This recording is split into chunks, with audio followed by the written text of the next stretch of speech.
कि वासना यदि प्रेम को न छलती तो प्रेम वरदान बन गया होता, और याचना यदि भक्त में न होती तो भक्त स्वयं भगवान बन गया होता।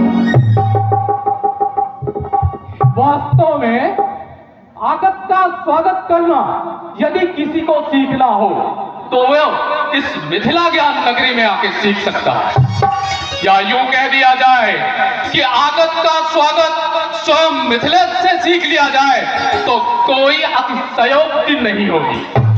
तो हे निमराज, तुम्हारे मन अंदर भक्ति का भरा भंडार रहे, हो ध्यान धारणा में सुदक्ष, शिक्षा हित आवे देव यक्ष, हो रिद्ध सिद्धि सम्मुख प्रत्यक्ष, बस ब्रह्म ज्ञान ही रहे लक्ष्य।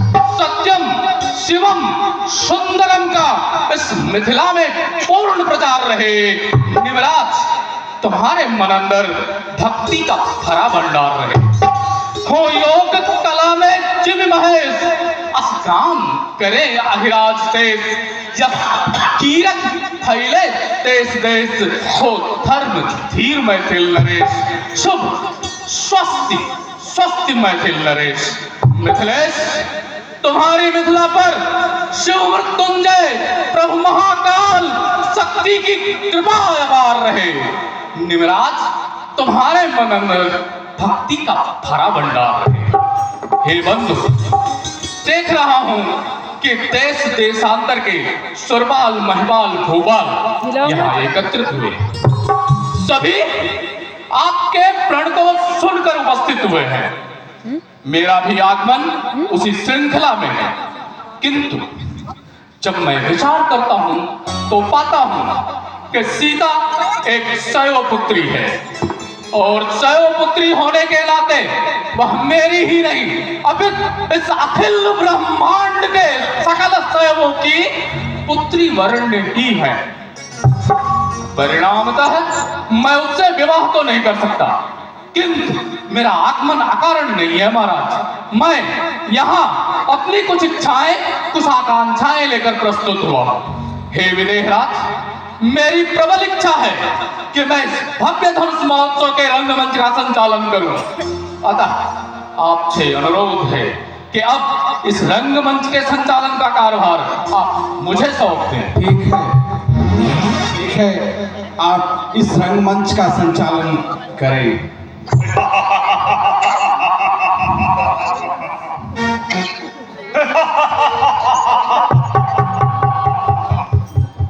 ये मिथिला में थोड़ा कंपन कैसी, एक कैसा भूचाल है। एक तरफ विदेहराज जनक के द्वारा आयोजित मैथिली अधिवेशन का यह मांगलिक प्रयोजन, तो दूसरी ओर ये किसका आगमन। आने दो, महादेव की आज्ञा से उपस्थित हूं, जो भी आएगा देखा जाएगा।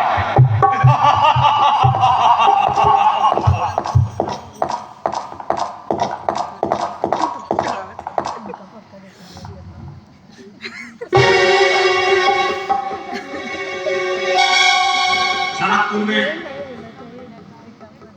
इतना भव्य सजावट और देश देश के राजा यहाँ इकट्ठे हुए हैं, इसका मतलब नारद जी ने जो मुझे रास्ते में मिलकर बोला था कि अरे रावण, तुम काशी मत जाओ, इस समय जाओ जनकपुर का आनंद लो।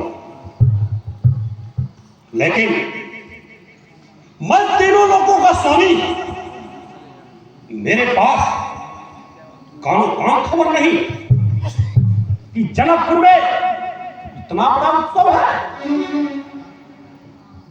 अगर मैं चाहूं तो अभी जनकपुर को पूरा पाताल में धसा दूं, लेकिन नहीं, एक बार पहले जनक से मिल तो लूं मैं। अरे जनक, सर्वप्रथम तुम यह बतला, मेरे पास निमंत्रण पत्र क्यों नहीं भेजा?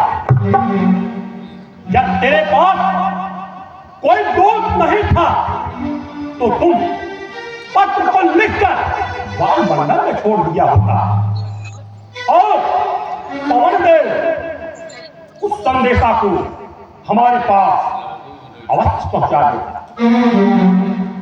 जब तेरे पास कोई पत्र लिखने वाला नहीं था तो तुम समुद्र की लहरों से जवान बोल दिया होता और समुद्र देव में इतना साहस नहीं कि जो उस संदेशा को हमारे पास न पहुंचाए।